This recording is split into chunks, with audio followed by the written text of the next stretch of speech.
got a good angle of me there. Yeah, it's good. Yeah, we've got the badge in. I mean, I suppose that's the important thing. That's it. Danny Flexen here for Seconds Out. Delighted to be joined by unbeaten super middleweight WBO #1 Zach Parker. How you doing? Yeah, good. Thanks, mate. Nice to be back. Nice to be back doing these interviews and that again.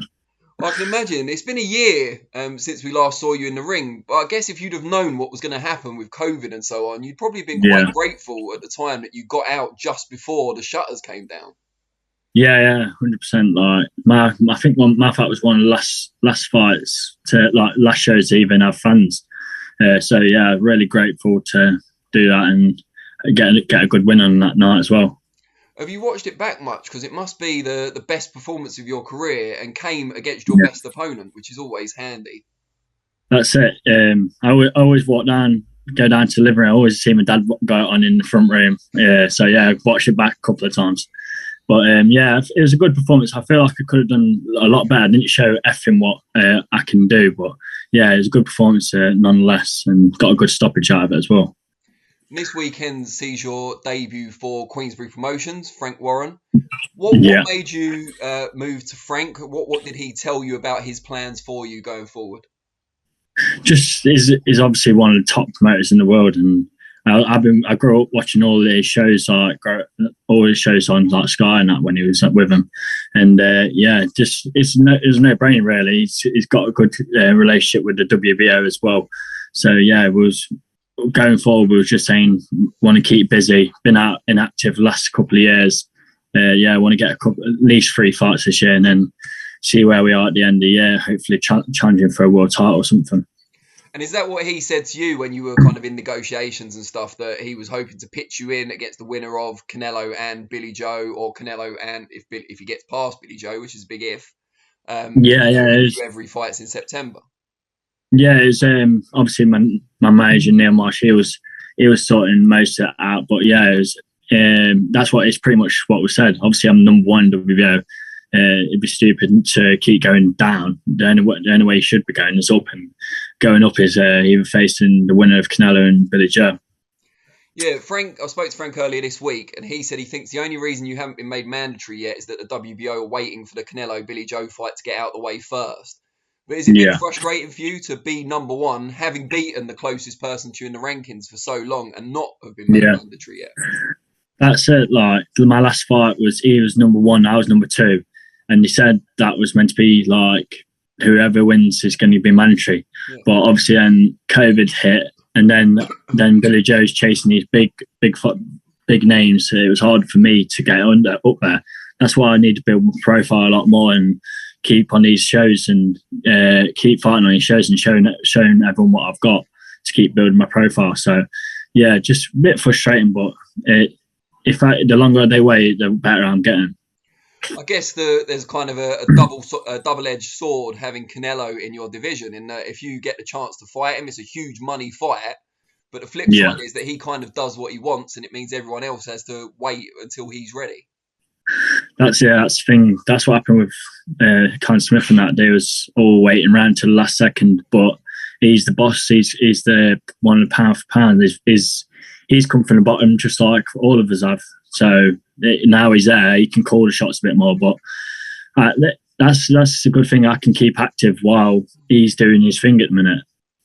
Obviously, he wants to unify the division, but I'll be waiting to take them belts off him, and hopefully, if that fight gets made, that's what I'll do. Yeah, I want to ask you about that because you watch someone like Callum Smith, who was a world champion for a couple of years, unbeaten going into the Canelo fight, and was beaten, with no disrespect to Callum, with relative ease, it seemed, by Canelo. Where do you think you've got the advantages where you can succeed, where someone like Callum Smith, Sergei Kovalev, and all those other guys haven't? That's the thing. Like Callum Smith is tailor made for Canelo because he just stands there and tries to swing with him. You need movement and like an awkwardness about you. Obviously, I'm a switcher and that, and you've seen against other movers and like southpaws like Laura and that, he's struggled. So yeah, that's where I think that's what I'd do, like movement. You can't stand in with Canelo. You have to keep movement and keep him off guard all the time. And obviously, if I'm switching as well, that's going to put him off as well. So, yeah, that's what, and I can hit a bit. So we'll just have to see when the fight comes, but I'm 100% confident that I'd win that fight. And you've got Vaughn Alexander this weekend as your first opponent for the Frank Warren for Queensberry. What do you make of him? How much have you been able to see of him? Because obviously he had that massive layoff. Let's call it a layoff. Yeah, that's it's a tough opponent. A lot of people don't know him, but he's a really tough opponent. He comes from good pedigree. His brother was a world champion, and he's only been beat by top guys like Anthony Sims Jr. and there's a couple others. But yeah, it's a lot tougher fight than what people are making out to be. So yeah, I'm looking forward to it, and looking forward to putting on a show for everyone watching on BT Sport, which I've never boxed on before. So yeah, and put a show on for Frank as well.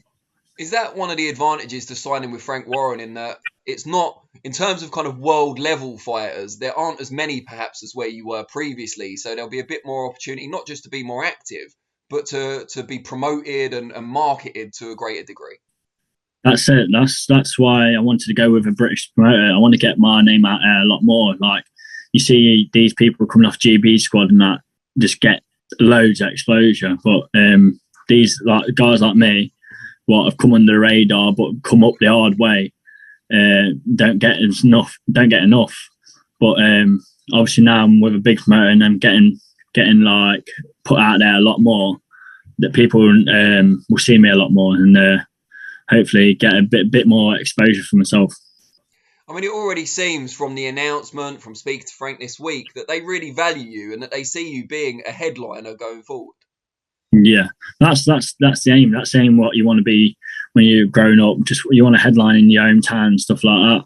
So yeah, that's the aim, and hopefully we can do it. I'm in a good position with my rankings, so get a win on the weekend, and hopefully when fans are back, we can get one in Derby at some point.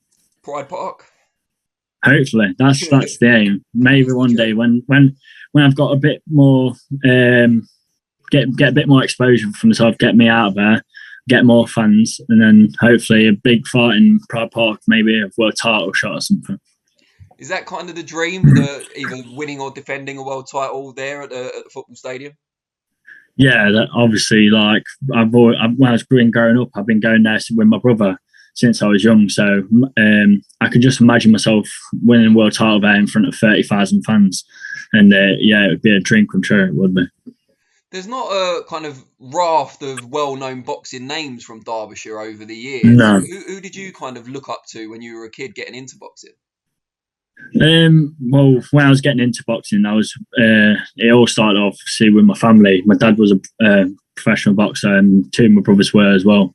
So it's like a family run boxing community was. Then obviously I've looked at like Joe Kazagi, Ricky Hatton. When Ricky Hatton went over to America and took away fans with him, you do like look up to them sort of people. And obviously like I like styles like Floyd Mayweather, Pernell Whitaker. I like taking a little bit of every style off different people, so I put it into my own game. So yeah, I look at all different fighters. Frank Warren compared you to Joe Calzaghe earlier this week. When you see things like that, I mean, you must be honoured by it, but you also think, ease off a bit, Frank, take the pressure off a little bit. No, there's no pressure. Like, this is my job. This is what you got. This is what you got to take with you through the years. Like, when there's like, when you put pressure on yourself, that's when you're not going to perform. You're going to ease up in that. So yeah, I've just got to keep my head up to the ground and obviously focus on Friday night. But yeah, but it's really good praise from Frank as well. Good stuff. Well, mate, it's a pleasure to catch up with you again. I'm looking forward to the fight at the weekend. Yeah. And hopefully not too long after that, you'll get your rightful position as mandatory secured. That's it. Cheers, mate. Nice one. All right, take care. Thank you.